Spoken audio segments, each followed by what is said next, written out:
Bonjour, je vous partage ma réflexion avec le texte biblique de Luc, chapitre 1, versets 39 à 45. J'ai retranscrit le texte sous cette page pour une meilleure compréhension. C'est un texte formidable et tellement mystérieux. Nous assistons à une rencontre inoubliable entre deux femmes, Marie et Élisabeth. Cette rencontre est symptomatique de la façon dont la foi peut se partager et se renforcer entre les croyants. Marie, enceinte de Jésus, se rend à la maison de Zacharie, où habite Élisabeth, elle-même enceinte de Jean-Baptiste. Cette visite n'est pas anodine, car elle reflète la foi de Marie en l'annonce de l'ange Gabriel. Marie sait que son enfant est le Fils de Dieu et elle se sent appelée à le porter et à le nourrir. Elle se rend donc à la rencontre d'Élisabeth, non pour partager ses joies et ses peines, mais pour partager sa foi. Élisabeth, elle, est déjà remplie du Saint-Esprit, ce qui signifie qu'elle est déjà en communion avec Dieu.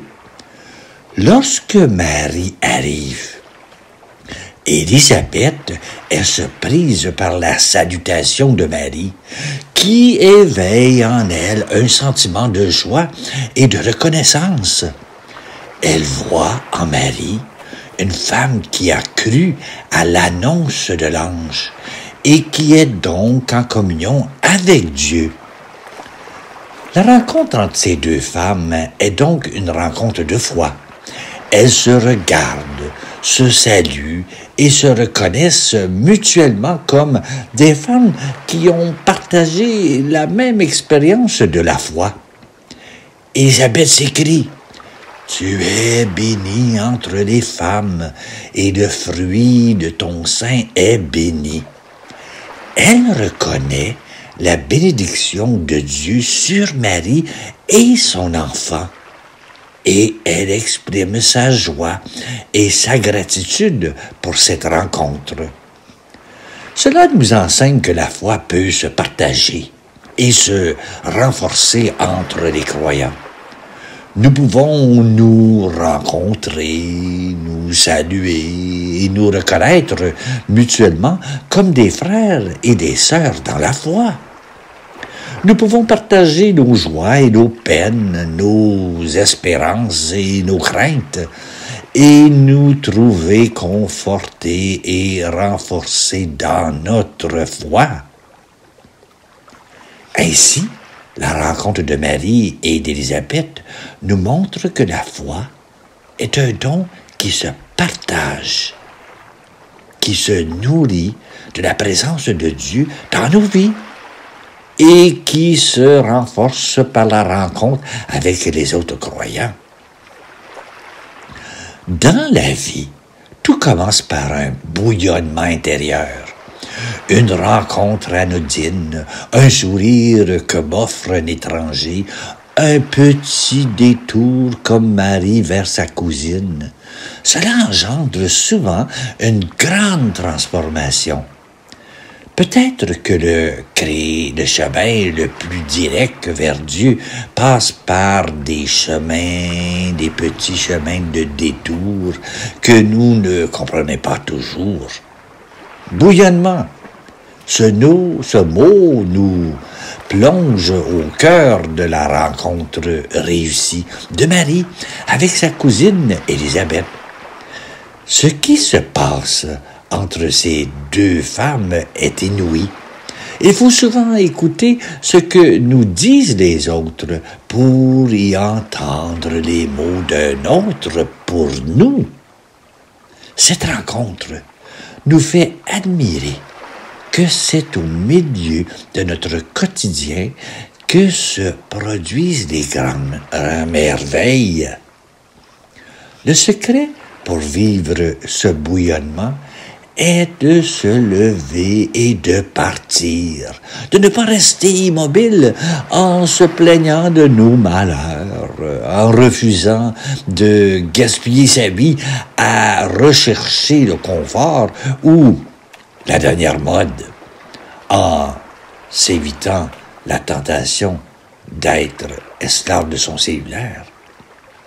Sortir de notre petit monde pour tendre la main à ceux qui en ont besoin. Ce bouillonnement de Marie et d'Élisabeth, nous sommes invités à le vivre pour embrasser autour de nous des cœurs blessés. Notre époque connaît beaucoup de bouillonnement, souvent éphémère et vite, remplacé par quelque chose d'autre. Nous manquons d'un bouillonnement durable. Nous vivons une famine planétaire de rencontres vraies. À nous de bouillonner de joie. Ne pas oublier ces deux petits verbes souvent prononcés par Jésus. Se lever et partir. Dieu n'aime pas que nous restions immobiles, à ne penser qu'à soi-même, à gaspiller notre vie sur le confort d'un divan. Et vu que nous soyons en mouvement, sur la route, prêts à disposer à nous mettre en jeu, nos yeux sont faits pour regarder ceux des autres. Ils ne sont pas faits pour regarder de haut un monde virtuel, mais pour regarder des scintillements de lumière dans les yeux de ceux qui vivent à côté de nous. Notre regard est fait pour transmettre la joie éprouvée d'avoir rencontré Jésus. Cette amitié qui transforme l'existence. Et voilà. Bonne réflexion à toi. Je te souhaite une très belle journée.